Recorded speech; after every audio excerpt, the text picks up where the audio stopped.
अस्सलाम वालेकुम friends and welcome to my YouTube channel again. जैसे कि आपको पता है कि हमने CS201 इंट्रोडक्शन टू प्रोग्रामिंग के रिलेटेड एक सीरीज़ जारी की हुई है और ये हमारा आज का फोर्थ लेक्चर है। बेसिकली फोर्थ लेक्चर तो मैंने अपलोड कर दिया है। आज के इस लेक्चर में बेसिकली हम फ्रेंड्स जो लेक्चर नंबर 4 में मैंने आपको प्रॉब्लम स्टेटमेंट्स दिखाई और उनके रिलेटेड आपका कंसेप्ट क्लियर करवाया, उनकी बेसिकली हम इसमें इम्प्लीमेंटेशन करेंगे लाइव जो है ना C++ में। ठीक है जी। तो मैं आपको उसको इम्प्लीमेंट करके दिखाऊंगा और स्टेप बाय स्टेप हम कोड करके देखेंगे जी। और आपने भी इसी तरह डेव C++ में इसकी जो है ना प्रैक्टिस ज़रूर करनी है, क्योंकि प्रैक्टिस के बगैर ना हम इसको ना सही से अंडरस्टैंड नहीं कर सकते। हमारे माइंड में ये प्रोग्रामिंग का कंसेप्ट नहीं बैठ सकते जब तक हम खुद अपने जो है ना खुद कोडिंग करके इसकी प्रैक्टिस नहीं करेंगे। तो आपने प्रैक्टिस लाजमी करनी है। और नेक्स्ट जो है मैं आपको ये भी बताता चलूँ कि अगर ये तो हमारा CS201 है ना थ्योरी। CS201 इस तरह वर्चुअल यूनिवर्सिटी में CS201P प्रैक्टिकल का जो है ना सब्जेक्ट, वो दोनों सेम ही हैं। तो आप प्रैक्टिकल के अगर लेक्चर की तैयारी करना चाहें, प्रैक्टिकल के लेक्चर्स के लिए भी अपनी प्रिपरेशन करना चाहें, तो आपके लिए ये लेक्चर जो है ना सही है। आप इसको देख सकते हैं। आप इसमें अपने लेक्चर प्रैक्टिकल इम्प्लीमेंटेशन के रिलेटेड भी कंसेप्ट को बिल्ड कर सकते हैं।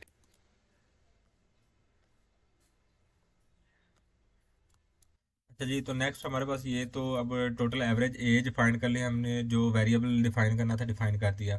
अब नेक्स्ट, अब देखें तो हम इसको भी ऐसे राइट कर सकते हैं जैसे मैंने एजेस को राइट किया है ना, इसको भी हम वैसे ही राइट कर सकते हैं।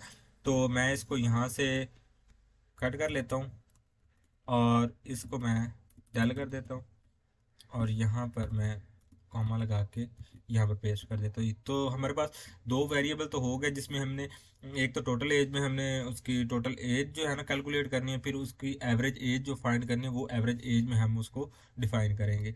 तो अब नेक्स्ट चलते हैं जी। हम कंसोल पर बेसिकली हमने इनपुट लेनी है ना, एजेस हमने कहाँ से इनपुट लेनी है, स्टूडेंट से इनपुट लेनी है। ठीक है ना। तो इनपुट लेने के लिए हमने ये जो वेरिएबल्स हमने बनाए हुए हैं उसके लिए हम एक प्रॉम्प्ट जो है ना कंसोल पर दिखाने के लिए राइट कर देते हैं। उसके लिए हमारे पास क्या है जी, सी आउट। ये बेसिकली ऑब्जेक्ट है आईओ स्ट्रीम हेडर फाइल का। तो इसमें हम डबल कोटेशन लगाते हैं। डबल कोटेशन लगाने के बाद हम यहाँ पर लिखते हैं please enter a age of student 1। ठीक है जी। और नेक्स्ट हम इसको सेमीकोलन लगा देते हैं। सेमीकोलन लगाना आपने नहीं भूलना, ठीक है ना, क्योंकि इसकी वजह से बहुत दफ़ा एरर्स आ जाते हैं। ठीक है ना।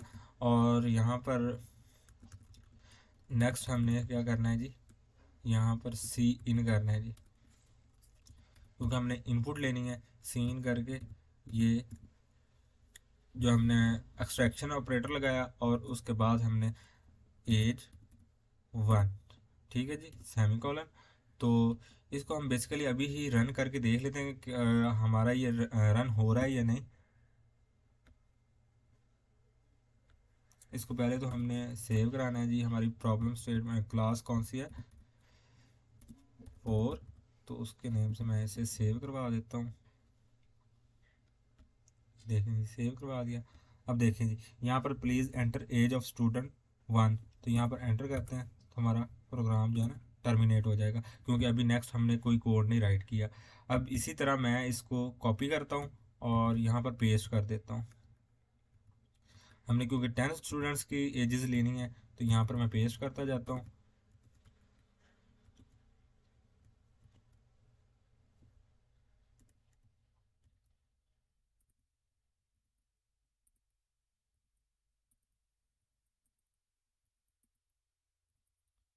ये देखें। और अब देख रहे हैं आप, जैसे यहाँ पर मैंने इंडेंटेशन को जो है ना मेंटेन किया हुआ, तो इसी तरह आपने मेंटेन रखना है अपने कोड को, ताकि इजी से जो है ना ये रीड हो सके।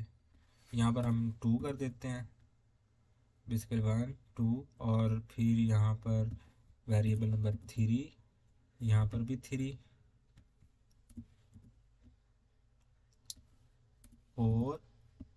पर भी 4, यहाँ पर 5, यहाँ पर भी 5,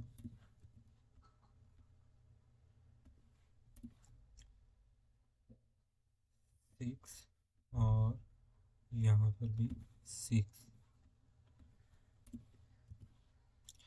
नेक्स्ट हमने यहाँ पर 7 वेरिएबल, यहाँ पर भी 7, और यहाँ पर आ जाएगा 8, और यहाँ पर भी 8। यहाँ पर हम 2 और ले लेते हैं, यहाँ पर 9, यहाँ पर भी 9, यहाँ पर 10, और यहाँ पर भी 10। ठीक है, ये तो हमारे पास वेरिएबल्स आ गए, ठीक है ना। तो हमने यूज़र को जो है ना, स्टूडेंट्स के जो 10 स्टूडेंट्स हैं उनके वेरिएबल्स डिफाइन कर दिए, उनकी प्रॉम्प्ट्स को भी राइट कर दिया। अब नेक्स्ट हमने जो प्रोसीजर करना है वो है टोटल एज का। टोटल एज के लिए हमारे पास क्या है कि टोटल एज जो हमने फाइंड करनी होती है, उसके लिए हम ऑल एजेस को जो है ना, ऑल एजेस के जो वेरिएबल हैं इनको ऐड कर देंगे। तो ऐड करने के लिए यहाँ पर हम लिखेंगे, और इसको हमने जो है ना स्टोर किस में करवाना है, आखिर जो हमारे पास रिजल्ट आएगा एडिंग का वो स्टोर किस चीज़ में होगा। तो वो हम स्टोर करवाएंगे टोटल एज में। ये हमारे पास जो है ना इस वेरिएबल, ठीक है जी। तो मैं इसको यहाँ पर ला देता हूँ, और यहाँ पर, और यहाँ पर मैं लगा देता हूँ असाइनमेंट ऑपरेटर। ये बेसिकली ना इज इक्वल टू ऑपरेटर नहीं है, आपने कंफ्यूज नहीं होना। ये हमारे पास असाइनमेंट ऑपरेटर होता है। असाइनमेंट ऑपरेटर का मतलब होता है कि इस जो है ना इन वेरिएबल्स की वैल्यूज हम इस जो है ना वेरिएबल को असाइन कर रहे हैं, बेसिकली असाइन कर रहे हैं, ठीक है ना। हम इसमें कोई इज इक्वल टू नहीं का कंसेप्ट नहीं है। इज इक्वल टू अगर हमने C++ प्रोग्रामिंग में लगाना हो ना, तो हम उसके लिए डबल इक्वल टू लिखते हैं। डबल इक्वल टू बेसिकली हमारे पास कहलाता है इक्वली, जो है ना हम किसी चीज़ को इक्वली डिफाइन करने के लिए यूज़ करते हैं, ठीक है जी। तो यहाँ पर मैं बेसिकली ऑल एजेस को ले लेता हूँ, ये जो हमारे वेरिएबल्स हैं, और यहाँ पर मैं इसको ऐड करवाता हूँ। तो ऐड करने के लिए यहाँ पर मैं इसको हटा के यहाँ पर प्लस कर देता हूँ।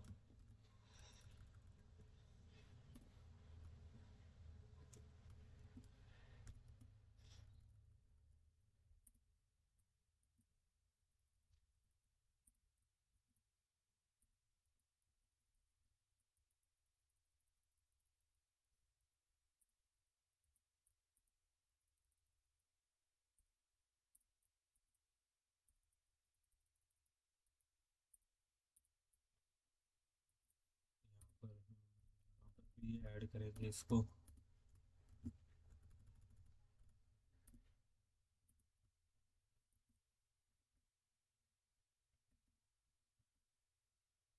और ऐड पर हमने सेमीकोलन लगा देना।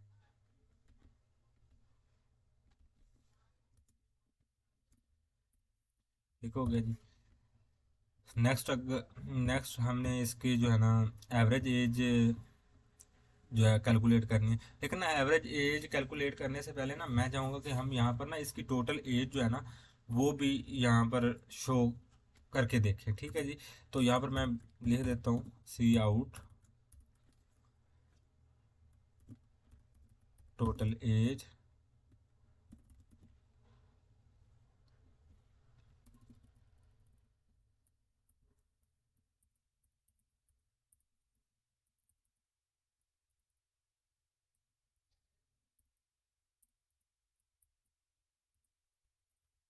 और यहाँ पर हम टोटल एज को शो करवा देंगे कि जो हमारे पास इसका सम आएगा।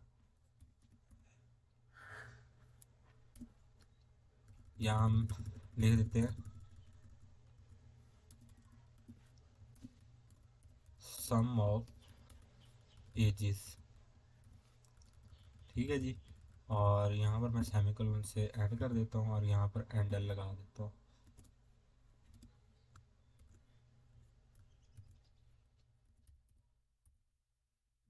बेसिकली एंडल आपने यहाँ पर भी लगा लेना है। एंडल बेसिकली हमारे पास यूज़ होता है न्यू लाइन के लिए। जब भी हमने कोई न्यू लाइन लेनी हो ना C++ में कंपाइलर पर आउटपुट शो करवाने के लिए, तो हमने एंड का यूज़ करते हैं। ठीक है जी।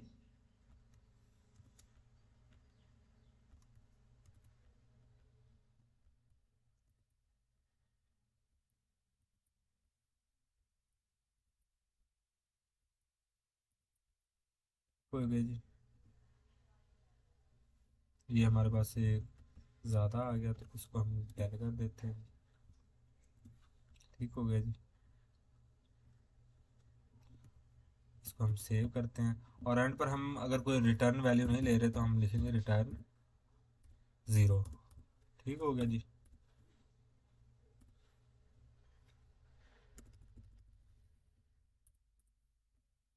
अब इसको हम कंपाइल करते हैं पहले। तो यहाँ पर, हाँ, यहाँ पर हमने मिस्टेक कर दी, एज के साथ ए लगाना भूल गए। ये देखें जी, ये हमारे पास आ गई। Please enter age of student one. One student की हम एज राइट करते हैं, लाइक हमारे पास है 15। ठीक है जी। स्टूडेंट नंबर 2 की 20 राइट कर देते हैं। इसी तरह 18, और इसी तरह प्लेज एंटर 10 इसकी कर देते हैं जी। और इसी तरह हम इसकी 11 कर देते हैं, और 20 कर देते हैं जी। 7 के हम लेट्स से 25, और फिर 8 पर हम 22 कर देते हैं जी। और यहाँ पर हम 21 कर देते हैं, और इसका हम 119 कर देते हैं। और ये देखें जी, सम ऑफ एजेस, आई थिंक हमने यहाँ पर एक मिस्टेक कर दी। यहाँ पर हमने टोटल एज शो करवानी है, इसका जो है ना सम शो करवाना है इसमें हमने। तो इसको, हाँ, यहाँ पर हम ना इज इक्वल टू लगा दें, हम बेसिकली असाइनमेंट ऑपरेटर लगाना था। ये देखें जी। अब इसको दोबारा हम राइट करते हैं। ये देखिए जी, यहाँ पर मैं इसकी लाइक 10, फिर 11, फिर 12, फिर 13, 15, 25 और 26, फिर 25, 22, 119, और फिर हम 16 कर देते हैं। तो ये देखें जी, ये हमारे पास सम आ जाएगा। तो यहाँ पर हमारे पास ये तो आ गया सम। अब इसी तरह हम इसके साथ एवरेज निकालना चाहते हैं। तो एवरेज बेसिकली हम क्या निकालते हैं, एवरेज निकालने का हमारे पास फार्मूला है जी, कि हम जो भी क्वांटिटी हो ना, हमारे पास जितनी क्वांटिटी हो, जितनी नंबर्स ऑफ एजेस हैं, उनको हम डिवाइड कर देंगे टोटल जो सम होगा ना उसका एजेस का, उसके साथ। ठीक है जी। तो इसको हम इम्प्लीमेंट करते हैं हमारे प्रोग्राम में।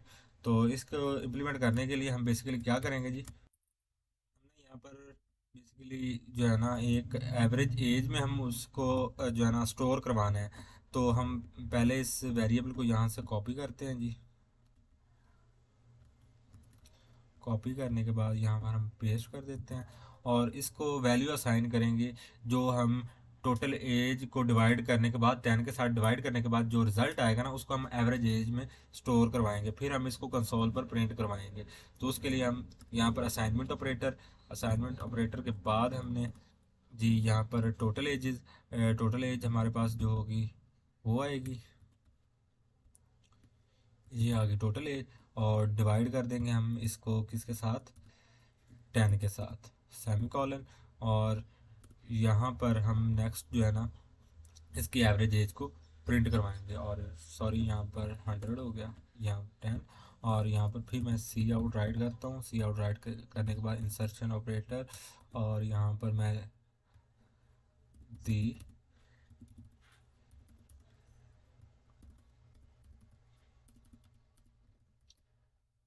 Average age of student.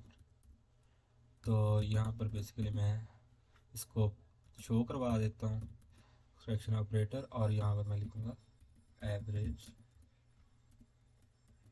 As, और यहाँ पर मैं नेक्स्ट लगा दूंगा एंडल।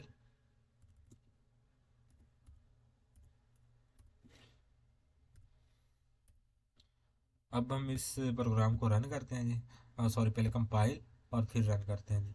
यहाँ पर मैं ले लेता हूँ 12, 13, 14, 15, 15 और यहाँ पर 19 ले लेते हैं, और यहाँ पर 20, 21, 25 और 26, और इसी तरह हम 23 ले लेते हैं जी। ये देखें जी, हमारे पास सम ऑफ एजेस आ गया, फिर the average age of student is 18। ठीक है ना, हमारे पास 18 आ गया। अब इसको हम ना कैलकुलेट करके देखते हैं। फॉर एग्जांपल जो है ना, कैलकुलेटर पर हमारे पास डिज़ायर रिजल्ट सही आया है या नहीं। ठीक है जी, तो यहाँ पर मैं इसको स्टैंडर्ड कर लेता हूँ।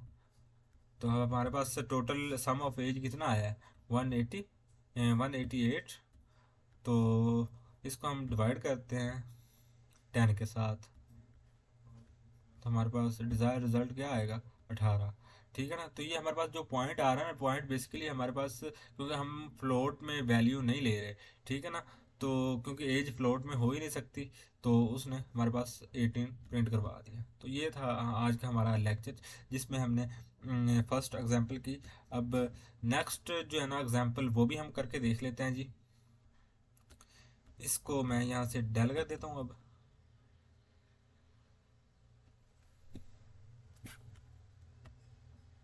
या हम ऐसा करते हैं, इसको हम बेसिकली यहाँ से कमिट कर देते हैं। कमिट करने के लिए ना हम ऐसे डिवाइड का साइन और फिर स्टेरिक साइन, और जहाँ तक हमने प्रिंट करना हो, ये यहाँ तक हमने प्रिंट करना है, तो यहाँ से मैं स्टेरिक का साइन लगाऊंगा और ये प्रिंट कर, इसको कमिट कर दूंगा। कमिट करने के लिए हमारे पास और भी तरीके हैं। लाइक हम ऐसा भी कर सकते हैं कि यहाँ पर लेट्स से मैं इसको ऐसे नहीं करता, मैं इसको, ये लाइन है, इसको मैं करना चाहता हूँ, तो हमने कंट्रोल के पास डिवाइड का साइन जहाँ पर होता है ना कीबोर्ड में, उसको क्लिक करना है, तो ये हमारे पास हो जाएगा प्रिंट, सॉरी कमेंट हो जाएगा डबल लाइन से भी। और अगर हम होल पैराग्राफ या कोई होल कोड को अगर कमेंट करना चाहें, तो हम ये वाला साइन यूज़ करते हैं, स्टार्टिंग से ये और एंडिंग से ये। मैं आपको फिर भी क्लियरली यहाँ पर करके दिखा देता हूँ, एक ये और ये वाला साइन हम यूज़ करते हैं। ठीक है जी, अब नेक्स्ट चलते हैं जी। हम इसको पहले कमेंट कर देते हैं जी।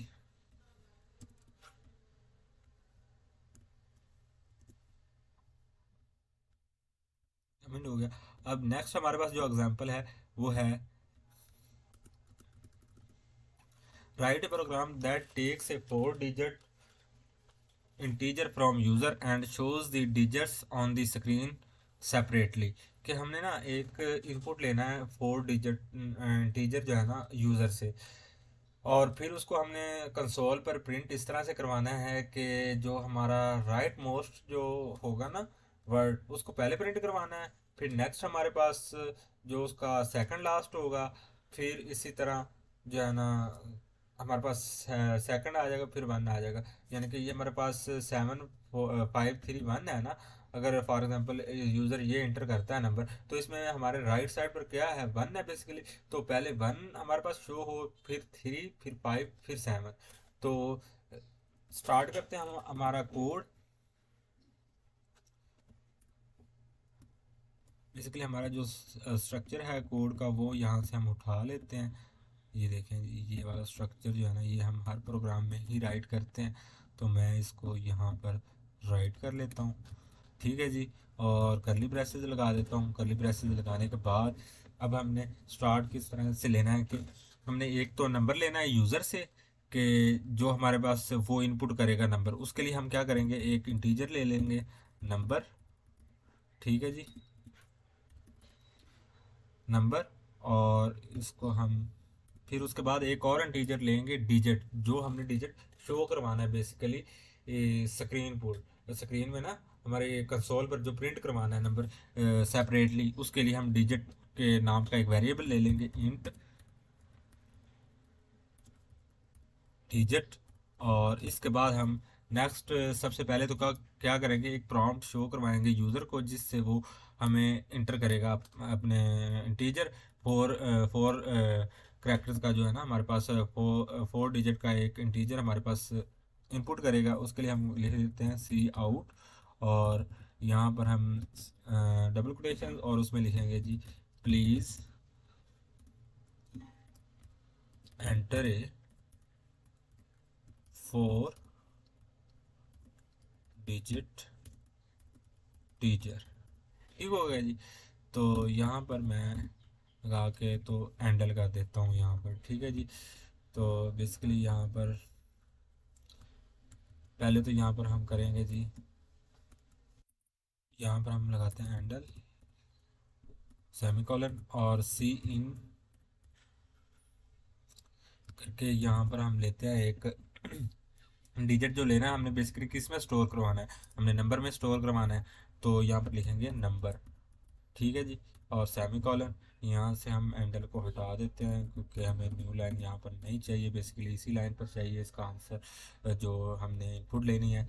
और इसके बाद हम क्या करते हैं जी, यहाँ पर हम डिजिट जो हमारे पास बेसिकली डिजिट आएगा उसको क्या करना है कि हमने फिर स्टोर करवाना है, सॉरी नंबर को हमने ना अगर उसका मॉडुलस लें 10 के साथ डिवाइड करें तो जो उसका रिमाइंडर आएगा ना वो बेसिकली हमारा जो राइट वाला आंसर होगा। मैं आपको ना पहले कैलकुलेटर पर करके दिखाता हूँ। ये देखें जी, यहाँ पर मैं लाइक कैलकुलेटर ओपन कर लेता हूँ जी।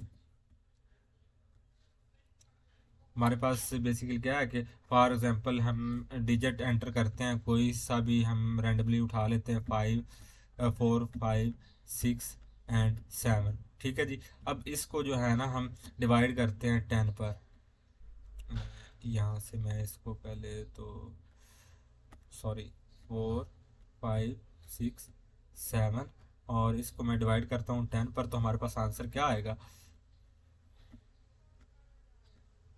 सॉरी यहाँ पर मैं एक सेकंड,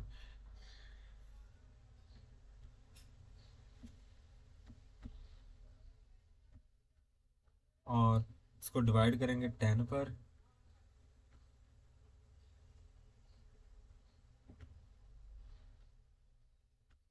ये देखेंगे हमारे पास बेसिकली आंसर क्या आ गया, ये जो पॉइंट में हमारे पास 7 आ रहा है ना, ये बेसिकली हमारा रिमाइंडर है। ठीक है ना। तो रिमाइंडर ही हमने बेसिकली यहाँ पर प्रिंट करवाना है। और हमारे राइट पर राइट मोस्ट जो है ना वर्ड कौन सा है, वो 7 ही है। तो हमने 7 को ही प्रिंट करवाना है जो है ना राइट से ही, क्योंकि उन्होंने हमें स्टेटमेंट से भी कहा था कि राइट से आपने सेपरेटली जो है ना नंबर्स को प्रिंट करवाना है। तो हम क्या करेंगे, यहाँ पर डिजिट और फिर इसको असाइन करेंगे नंबर डिवाइडेड बाय,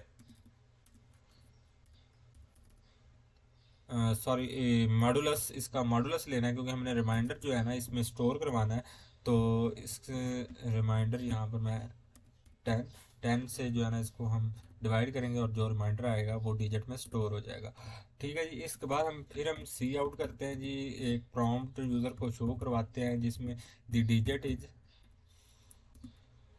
इसके लिए हम पहले कोटेशन लिख लेते हैं, दी इज। ठीक है जी। और इसके बाद हम क्या करते हैं जी, यहाँ पर प्रिंट करवा देते हैं डिजिट को।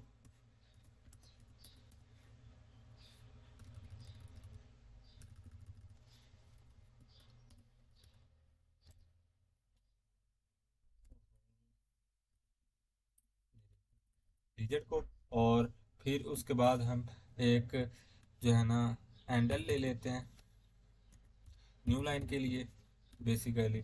और फिर इसके बाद जो अब इसको हम ना यहाँ से एक दफ़ा यहाँ पर रिटर्न लिखते हैं, रिटर्न ज़ीरो, क्योंकि हमें ये प्रोग्राम कोई वैल्यू रिटर्न नहीं कर रहा। तो इसको हम रिटर्न ज़ीरो कर देते हैं। अब ओनली जस्ट हम ना फिलहाल इसी प्रोग्राम को रन करके देखते हैं कि आया हमारा जो है ना प्रोग्राम वर्क कर रहा है या नहीं। तो यहाँ पर बेसिकली हमने कोई मिस्टेक कर दी, हाँ यहाँ पर हमने एक्सट्रैक्शन ऑपरेटर लगाना है जी।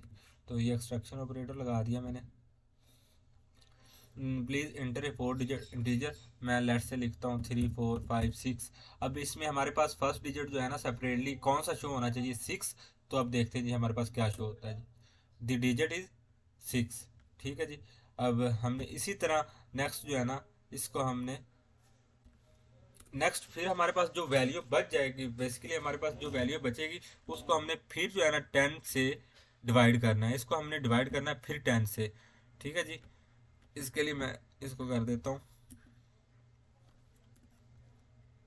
और मैं मैं इसको फिर कर देता हूँ। देखें जी, नेक्स्ट हमारे पास जो है ना डिजिट आ जाएगा, पॉइंट कहाँ पर आ जाएगा, 6 के बाद। तो हमने हमारे पास जो एक्सट्रैक्ट हुआ न्यू वर्ड वो 6 हुआ, तो यहाँ पर हम जो है वो हमारे पास 6 जो है शो करवा देगा नंबर। अब हम यहाँ पर क्या कर रहे हैं, बेसिकली जो हमारे पास नंबर वेरिएबल है ना, उसमें उसको हम असाइन कर रहे हैं दोबारा से नंबर, जो डिवाइड होने के बाद जो है ना 10, जो 10 से डिवाइड होने के बाद नेक्स्ट जो हमारे पास वैल्यू जाएगी वो हम यहाँ पर स्टोर कर रहे हैं। तो यहाँ पर बेसिकली अब हम क्या करेंगे, इसको ही नेक्स्ट हम कॉपी और पेस्ट करते जाएंगे।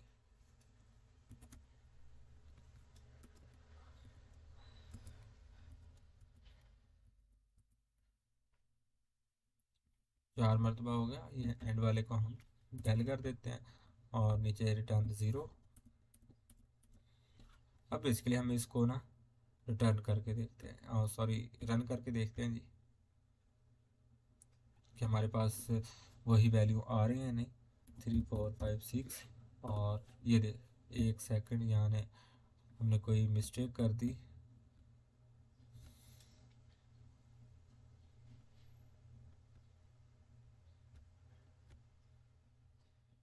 हाँ सॉरी, हमने इसको भी साथ में ही कॉपी करना था, इस वैल्यू को हमने बेसिकली, क्योंकि हमने 10 के बाद एक वैल्यू आने के बाद हमने दोबारा से किया ही नहीं।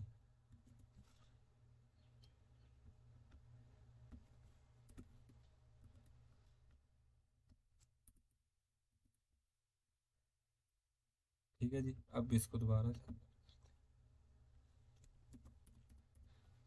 और ये देखें जी हमारे पास पहले 6 आ गया, फिर 5 4 एंड देन एट लास्ट हमारे पास 3 आ गया।